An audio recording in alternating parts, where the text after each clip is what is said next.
Evening, Radhe Radhe. स्वागत है आप सभी लोगों का संध्या लाइफ स्टाइल ब्लॉग गजब ऑनलाइन में। तो दोस्तों, आज दिन है शुक्रवार और ये शुक्रवार की शाम करीब 5:30 से 6 के बीच का ये ब्लॉग है। तो आज के ब्लॉग की स्टार्टिंग जो है ना शाम से कर रही हूँ, शाम की चाय के साथ। तो यहाँ पे हम लोग की जो शाम वाली चाय है, तो चाय लेकर मैं यहाँ पे गेट के पास आ गई हूँ। और यहाँ पे गेट के पास मैंने सोना, जो हमारा डॉगी है सोना, तो हमने उसको गेट पे जो है ना बांध रखा हुआ है कि थोड़ा सा वो भी घूम फिर लेगा। और क्योंकि आजकल गर्मी इतनी ज़्यादा होती, तो दिन भर घर के अंदर घुसे घुसे वो भी परेशान हो जाता। तो गेट पे मैंने उसको जो है ना कुंडी में अटका रखा है, तो वो भी बैठा हुआ है। यहाँ बैठ के मैं चाय पी रही थी। तो ये देखिए सोना महाराज, इस तरीके से मैंने इनको यहाँ पे अटका के रखा हुआ है। और आजकल गर्मी इतनी ज़्यादा है, तो 5:30 बजे भी गली में बिल्कुल सन्नाटा है। ऐसे तो बच्चे खेलते रहते हैं, लेकिन आजकल गर्मी बहुत ज़्यादा पड़ रही है ना, तो ज़्यादा बच्चे भी जो है ना खेलने बाहर नहीं निकलते। शाम को 7 बजे के आसपास ही बाहर निकलते हैं। और एक साइड यहाँ पे ये देखिए, अभी जो है अभी सोकर उठे थे, तो मैं इनको बुला रही थी अभी अभी, तो ये जानबूझकर जो है ना मुंह उधर घुमा रहे थे। तो अभी जो है सोकर उठ गया है। शाम वाली हमारी चाय हो गई है, तो बस अब आगे की क्या तैयारी है, शाम के खाने में आज हम लोग क्या बनाने वाले हैं, चलिए देखते हैं चल के। सो गाइस, तो फिलहाल अभी शाम का बज चुका है 6 और हमारी जो शाम वाली चाय होती है, चाय तो हमारी शाम वाली जो है अभी हो चुकी है, आपने देखा ही। तो फिलहाल अब जो है लग जाते हैं शाम वाली ड्यूटी पे। तो फिलहाल आज कुछ शाम को खास बना रही हूँ, तो इसलिए सोचा क्यों ना आप लोगों के साथ शेयर कर लिए जाएँ। और जो बनाने जा रही हूँ वो यूपी का बड़ा फेमस है। तो फिलहाल आज हम लोग बनाने वाले हैं शाम के खाने में छोले और भटूरे। तो छोले भटूरे जो है ना, मेरे पति देव का जो है 2-4 दिनों से बड़ा खाने का मन था, तो बहुत बोल रहे थे कि छोले भटूरे बनाओ, छोले भटूरे बनाओ। तो फिर अभी तो मेरी देवरानी भी आ गई है, शिवानी भी अपने मायके से वापस आ गई है। तो अब मुझे बहुत रिलैक्स है, बहुत आराम है। तो फिलहाल हम दोनों मिल के बनाने वाले हैं छोले भटूरे। मैं छोले बनाऊंगी और मेरी देवरानी भटूरे बनाएगी। तो फिलहाल छोले तो दोपहर में हमने भिगो दिए थे, और भटूरे का आटा जो है देवरानी मेरी अभी लगा के रखेगी। भटूरे बनाने के बस 2-3 घंटे पहले भटूरे का आटा लगा के रख दो, इतना इनफ होता है, क्योंकि अभी गर्मियाँ बहुत ज़्यादा है ना, तो खमीर जल्दी से उठ जाता है। तो चलो भाई, छोले दोपहर में भिगो दिए थे, छोले को जो है पकाने के लिए कुकर में बॉईल करने के लिए रख देते हैं। और साथ ही जो है ना, मुझे अभी बनाना है अपने वड़ा पाव का जो मसाला। तो आपको तो पता ही है कि हमारा क्लाउड किचन भी चलता है, तो वड़ा पाव का मसाला भी मुझे रेडी करना है। कल मैंने 2 डब्बे भर के मसाला बनाया था, बट कल रात में अच्छे खासे, रात में क्या कर, पूरा दिन और पूरी रात अच्छे खासे ऑर्डर आए कि हमारा सारा मसाला फिनिश हो गया। अच्छी बात है, मैं तो चाहती हूँ कि मुझे दिन में 2-2, 3-3, 4-4 बार मसाले जो है आलू वड़ा पाव के मसाले बनाने पड़े।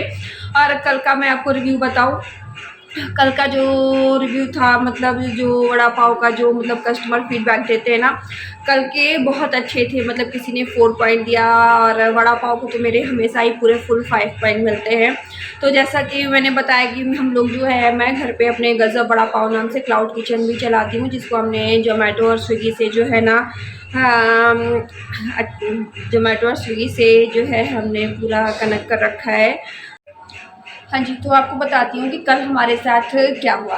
तो फिलहाल हमेशा मैंने शॉर्ट वीडियो में, कई सारे शॉर्ट वीडियो में देखा है कि मतलब जैसे कि जो ऑर्डर घर से बन के जाते हैं, पार्सल रेडी होके जाते हैं, तो ऑर्डर दिखाया जाता है उसमें कि पार्सल घर पहुँचाते पहुँचाते फट गया या कुछ भी उसमें फैल गया, तो हमेशा जो है भेजने वाले की, ओनर की गलती दी जाती है। डिलीवरी बॉय को डांट पड़ती है, डिलीवरी बॉय को गलती नहीं दी जाती है, और भेजने वालों को गलती दी जाती है, या तो फिर मतलब डिलीवरी बॉय की गलती दी जाती है, लेकिन कस्टमर की कोई गलती नहीं। अगर कस्टमर कुछ भी करे तो उसकी कोई गलती नहीं दी जाती है, वो कुछ भी कैसा भी फ्रॉड कर सकता है। तो हमारे साथ 1-2 बार ऐसा पहले भी हुआ, तो हमने इग्नोर किया। लेकिन कल तो हद ही कर दी, मतलब कैसे कैसे कस्टमर होते हैं, और बिल्कुल भी उनका मुझे लग रहा है ज़मीर नहीं होता है, आत्मसम्मान नहीं होता है, या किसी के बारे में नहीं सोचते हैं, बस खाली अपने पेट के बारे में सोचते हैं। कि मतलब जो इतनी मेहनत करके हमारे लिए रात में उठ के खाना बना के भिजवा रहा है, और डिलीवरी बॉय जो रात में बेचारा इतनी रात में अकेला लेकर आ रहा है, उनको किसी की परवाह नहीं होती है, बस उन्हें चंद अपने होशियारी चालाकी और 4 पैसों की परवाह होती है। तो ज़रा से पैसों के चक्कर में क्या करते हैं उन्हें खुद नहीं पता। कल 3:30 बजे हमारे पास रात में एक बंदे का ऑर्डर आया, तो उसने हमें प्याज का पराठा और आलू का पराठा जो है ऑर्डर किया हुआ था। तो 3:30 बजे जो है मुझे सुमित ने जगाया कि आलू और प्याज का पराठा आया है, तो रेडी कर दो। तो मैंने जो है आलू और प्याज का पराठा दोनों रेडी करके और सुमित ने बाकायदा मेरे सामने बहुत अच्छे से पूरी वेल पैकिंग अच्छी सी की, बिल्कुल बढ़िया। उसमें कोई, हम लोग पैकिंग जब करते हैं ना तो खास तौर से पूरी चीज़ एक एक करके चेक कर लेते हैं, कुछ भी छूटे ना, और पैकिंग इतनी अच्छी होनी चाहिए कि कुछ भी कोई दिक्कत ना आए, कि कस्टमर को ये ना लगे कि पैकिंग अच्छे से नहीं की या डिलीवरी बॉय को डांट पड़े या हमारे ऊपर वो ब्लेम करे। तो हम पूरा बहुत अपना काम बहुत ध्यान से बहुत अच्छे से करते हैं।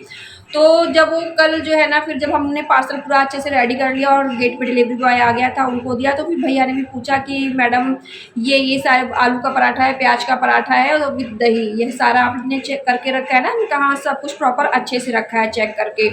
और ऑर्डर वहाँ पे डिलीवर हो गया, और आधे पौन घंटे के बाद जो कस्टमर है वो क्या मैसेज डाल रहा है हमारी ऐप पे, वो हमारे उसमें क्या रेटिंग दे रहा है, वो कंप्लेंट डाल रहा है हमारे लिए कि मुझे आलू का पराठा मिला ही नहीं, मुझे ओनली प्याज का पराठा रिसीव हुआ है। तो ये रेटिंग में और डाला उसने, और कंप्लेंट की उसने कि हमें हमारा पैसा पूरा रिफंड चाहिए। मैंने कहा अब तो हद ही हो गई, कभी कभी कस्टमर भी बिल्कुल हद कर देते हैं, इतना ज़्यादा फ्रॉड, मतलब किसी की मेहनत की कोई कदर नहीं कि मैं किसी को रात में 3:30 बजे ऑर्डर दे रहा हूँ, कोई उठ के बना, जब सारे शहर के रेस्टोरेंट होटल सब बंद हैं, तब कोई कोई ही क्लाउड किचन या छोटे मोटे रेस्टोरेंट खुले हैं जो है खाने की चीज़ें बनाकर देते हैं, तो उनकी मतलब कोई वैल्यू नहीं है। मतलब उनको भी लूट लेना है रात में, ठीक है, अपने मतलब चालाकी से और बिल्कुल धोखाधड़ी करके चंद पैसों के लिए। तो बस कंप्लेंट डाल रहे हैं कि मतलब एक पराठा मिला है, एक पराठा डिलीवर ही नहीं हुआ और हमें हमारा रिफंड चाहिए। तो फिर हम लोगों ने भी जो है ना उस पर कुछ, हमारे साथ एक दो बार पहले ऐसा हुआ, तो उस पर तो हम लोगों ने चलो खैर जो है ना, नए नए थे हम लोग भी थोड़ा सा डरे, तो मतलब थोड़ा सा अंदर से लगा कि अपनी तरफ से कुछ गड़बड़ नहीं, चलो फिर भी चार रिफंड का है, चलो ठीक है रिफंड करो, काम खत्म करो। लेकिन फिर कल हम लोगों ने भी जो है ना उस पर एक्शन लिया उसके इस रेटिंग पे, और हमने भी अपनी रेटिंग दी कि मतलब कस्टमर झूठ बोल रहा है और ऐसा कुछ भी नहीं है। हमने प्रॉपर पूरा अच्छे से रेडी करके चेक करके रखा है, और डिलीवरी बॉय के सामने डिलीवरी बॉय ने भी पूरा प्रॉपर अच्छे से चेक किया, सारी चीज़ें मैच की। तो मैं यही बताना चाह रही हूँ कि मतलब सिर्फ खाना भेजने वाले मतलब किचन के ओनर की या डिलीवरी बॉय की गलती कभी कभी नहीं होती है, कस्टमर भी बहुत गलत होते हैं और बहुत ही ज़्यादा फ्रॉड होते हैं, जो कि जो है अब जोमेटो या स्विगी पे कुछ भी कंप्लेंट डाल दी तो उसका जो है ना किसी तरीके से उनको रिफ़ंड वापस मिल ही जाता है। तो रिफ़ंड लेने के चक्कर में वो जो है ना अच्छे से अच्छे खाने को भी बेकार बता देते हैं, और डिलीवरी बॉय की और किचन के ओनर की ही मिस्टेक देते हैं हर जगह। तो कल तो मुझे कस्टमर पे इतना गुस्सा आया कि दोबारा कभी अगर ये मुझे ऑर्डर करे ना, तो मैं तो इसको अपनी किचन से कुछ भी बना के ना दूँ कि मेरी किचन में तुम्हारे लिए तो कुछ भी अवेलेबल नहीं है ऐसे फ्रॉड लोगों के लिए। तो फिलहाल मेरी बस ये रिक्वेस्ट है कि जो लोग ऐसा करते हैं प्लीज़ लोगों के साथ में, तो प्लीज़ ऐसा ना करें, क्योंकि हम लोग हैं और जो बाकी लोग ऐसा बिजनेस कर रहे हैं, बड़ी मेहनत लगती है और रात रात भर जग के हम लोग मेहनत करते हैं। तो फिलहाल ज़रा से पैसों के चक्कर में इस तरह की धोखाधड़ी, इस तरह की चीटिंग ना करें, क्योंकि उस पैसे से आप भी राजा नहीं बन जाओगे और उतना, और हमारा क्या है, हम तो मेहनत कर ही रहे हैं और हम किसी के साथ बेईमानी नहीं करते, पूरा ईमानदारी से अपना काम कर रहे हैं। तो प्लीज़ आप भी अपना ऑर्डर जो है ना ईमानदारी से लें और ईमानदारी से रिसीव करें। अगर कोई गड़बड़ होती है तो कंप्लेन करें, अदरवाइज़ किसी के ऊपर फर्जी बेबुनियाद इल्ज़ाम ना लगाएं। तो फिलहाल दोस्तों कल हमारे साथ हमारे क्लाउड किचन में लेके और कस्टमर को लेके और हमारे ऑर्डर को लेके क्या चीज़ें हुई वो मैंने आप लोगों को बताई। तो फिलहाल ताकि ऐसा कभी आप लोग के साथ होता है तो आप लोगों को ये चीज़ें पता रहे, इसलिए मैंने ये सब बताया है। तो फिलहाल चलो शाम के खाने की तैयारी करते हैं, और मेरे पास तो डेली बहुत सारा काम हो जाता है। मैं डेली सोचती हूँ कि डेली जो है ना करके जो है अपना काम जल्दी जल्दी ख़त्म करके मैं फ्री हो जाऊँ, लेकिन काम है कि ना 11-12 बजे पहले से ख़त्म ही नहीं होता है। तो फिलहाल चलो फटाफट रखते हैं छोले बॉईल करने के लिए, छोले की तैयारी करते हैं, आलू बॉईल करने हैं, और पीछे शिवानी अभी को लेकर गेट के पास खड़ी, अभी खेल रहा है। हाँ फ्रिज पे ही रखा है आटा। अच्छा भटूरे का अपने हिसाब से कर लो, हम 4 ही लोग तो हैं। तो फिलहाल अभी शिवानी जो है ना भटूरे का आटा लगाने जा रही है। यहाँ पे आ गई हूँ किचन में, और यहाँ पे ये मैं छोले को जो है ना साफ करके धुल के साफ पानी में कुकर में बॉईल करने के लिए रख दे रही हूँ। तो यहाँ पे ये छोला रख दिया है, और जब तक छोला बॉईल होगा तब तक मैं यहाँ पे छोले के लिए जो है प्याज लहसुन अदरक का जो पेस्ट है वो सब मैंने रेडी करके रख दिया है। और अब किचन में आ गई हूँ, और यहाँ पे छोले भी बॉईल हो चुके थे, और छोले को छौंकने के लिए मैंने कुकर भी गैस पर रख दिया है। तो सबसे पहले मसालदानी खोल कर देखी तो मसालदानी में हल्दी नहीं थी, हल्दी खत्म हो गई थी। तो सबसे पहले मैंने हल्दी का पैकेट खोलकर हल्दी के डब्बे में हल्दी को पूरा फिल किया और मसालदानी में भी फिल किया। उसके बाद अब छोले का जो मैंने प्याज लहसुन टमाटर का पेस्ट रेडी किया था उसमें मैं जो भी मसाले छोले में डालने वाली हूँ, हल्दी धनिया मिर्चा गरम मसाला, ये सब कुछ थोड़ा थोड़ा मैंने जो है मिक्स कर दिया है। तो बस यहाँ पे देखिए अभी कुकर पे जो है ना मैंने छोले के लिए तड़का मारना शुरू कर दिया है। सारे मसाले जो है ना अच्छे से सरसों के ऑयल में, सबसे पहले तो मैं बता दूं कि मैं सरसों का ऑयल ही सब्जी और दाल तड़के के लिए यूज करती हूँ। तो यहाँ पे मैंने जो है ना सारे मसाले को जो है कुकर में डाल दिया है और अभी इनको धीमे धीमे फ्लेम पे अच्छे से जो है फ्राई कर लूंगी। और खाने में टेस्ट, सब्जी में टेस्ट तभी आता है जब आप मसालों को धीमी आंच पे और काफी देर तक अच्छे से धीमी धीमी आंच पर पकाते रहें। तो बस यहाँ पे मैं धीमी आंच पे जो है ना छोले मसाले को जो है ना अच्छे से, छोले का जो पेस्ट है उसको मैं अच्छे से पका ले रही हूँ, क्योंकि जितना पकेगा ना स्वाद खाने में उतना ही अच्छा आएगा। तो छोले छौंक दिए हैं और अब यहाँ पे मैं आ गई हूँ बॉयल आलू लेकर, और ये आलू मैंने बॉयल किए हैं वड़ा पाव का मसाला बनाने के लिए। आलू वड़ा तक जो बनाती हूँ उसका मसाला भी रेडी करना है, क्योंकि कल बताया मैंने कि ऑर्डर आ गए थे अच्छे खासे। तो आलू का मसाला मैंने कल ही बनाया था लेकिन वो सारा खत्म हो गया। तो अभी मैं फिर से वड़ा का जो आलू मसाला है वो रेडी करके रख रही हूँ। और ये जो वड़ा का मसाला होता है ना ये मुझे डेली ही रेडी करना पड़ता है, डेली ही थोड़ा थोड़ा मैं बिल्कुल ताजा बना के रख लेती हूँ। तो बस यहाँ पे फटाफट सारे आलू भी मैंने छील लिए। आलू छील के जो है ना जो वड़ा के लिए जो मसाला यूज करती हूँ प्याज और लहसुन अदरक का, वो भी सारा जो है रेडी कर लिया है। और यहाँ पे आलू ठंडी हो गई थी तो आलू छील के आलू का फटाफट हाथों से मीच मीच कर आलू का भरता बना लिया। तो अब यहाँ पे छोले बन चुके थे और अब यहाँ पे गैस पर मैंने जो है आलू का मसाला मैं रेडी कर रही हूँ। तो यहाँ पे कढ़ाई पे मैंने कड़ी पत्ता डाला हुआ है, जीरा डाला हुआ है, राई डाली हुई है और जो मसाला रेडी किया था, तो वड़ा पाव जो वड़ा पाव के लिए जो मैं आलू का मसाला बनाती हूँ उसे मैं विधिवत मतलब किस तरीके से बनाती हूँ, कौन कौन से मसाले बनाती हूँ, वो तो मैं कभी आपको विधिवत किसी ब्लॉग में दिखाऊंगी कि वड़ा पाव के लिए जो मैं आलू मसाला बनाती हूँ मैं कैसे बनाती हूँ और उसमें मैं कौन कौन से मसाले इस्तेमाल करती हूँ। तो फिलहाल यहाँ पे वड़ा पाव के लिए जो है आलू का मसाला है वो भी यहाँ पे लगभग समझिए रेडी ही हो गया है। और यहाँ पे कुछ मसाले ऐड करना बाकी हैं और कुछ मसाले खत्म हो गए हैं जो कि मैंने डब्बे में फिल नहीं किए हैं, तो वो सब बाकी है। तो किसी दिन टाइम निकाल के वो भी जो है ना मैं डब्बों में सारे मसाले फिल कर दूंगी, ये भी मेरा काम किचन का पेंडिंग हो रखा है। तो बस यहाँ पे सारे मसाले अच्छे से भुन गए थे। अब यहाँ पे मैंने जो आलू का पेस्ट बनाया हुआ था उस आलू के पेस्ट को मैं मसाले में अच्छे से मिक्स कर रही हूँ। तो बस यहाँ पे ये आलू का जो मसाला है ये बनाया और छोले के साथ साथ मैंने खीर भी बनाई थी। खीर बीच में मैंने स्किप कर दी क्योंकि काम बहुत ज्यादा था, तो खीर का वीडियो मैं ठीक से ले नहीं पाई, तो खीर मैंने नहीं दिखाई। तो खीर भी बनाई है हम लोगों ने।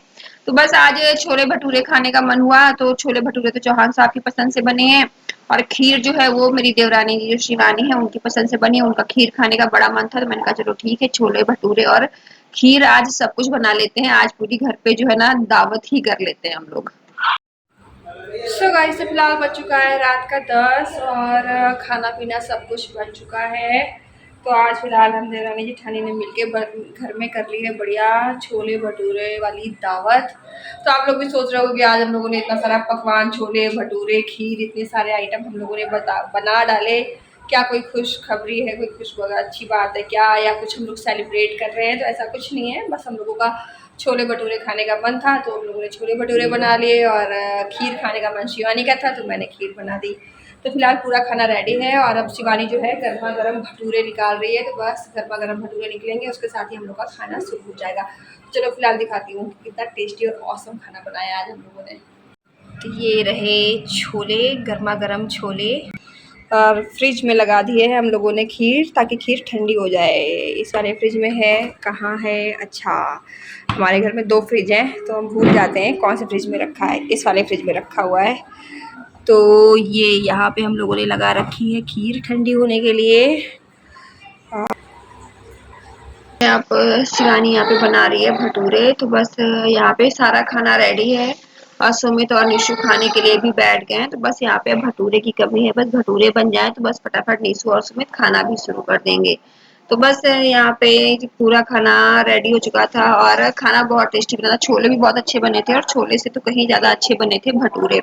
तो भटूरे भी मैं किसी ब्लॉग में बताऊंगी भटूरे किस तरह से बनाए कि आपके भटूरे बिल्कुल रेस्टोरेंट वाले भटूरों को फेल कर दें। तो फिलहाल देख सकते हैं आप कितने बढ़िया क्रंची क्रंची फूले फूले से भटूरे जो है बन रहे हैं। हालांकि ये भटूरा थोड़ा कम फूला है, बाकी के और अच्छे से फूले थे। तो ये हमारी खाने की थाली बिल्कुल रेडी हो गई है और ये थाली मैंने लगाई है अपने लड्डू गोपाल के भोग के लिए। तो ये थाली सी लड्डू गोपाल के भोग के लिए ही मेरे लड्डू गोपाल खाएंगे और बाकी नीशु और सुमित का खाना लगा दिया है तो वो लोग खा रहे हैं और मैं और शिवानी बाद में खाएंगे उन लोगों के खाने के बाद, क्योंकि शिवानी अभी गरम गरम भटूरे निकाल रही है। तो बस हम लोगों का खाना करते करते शाम का खाना करते हुए किचन का काम खत्म करते हुए 11:30 बज गया था और 11:30 बजे हम लोग फ्री होके खाना वाना खा के काम खत्म करके अपने गेट के बाहर निकलते हैं। आधा घंटे थोड़ा टहलते हैं, मौज मस्ती करते हैं, उसके बाद फिर सोने के लिए जाते हैं।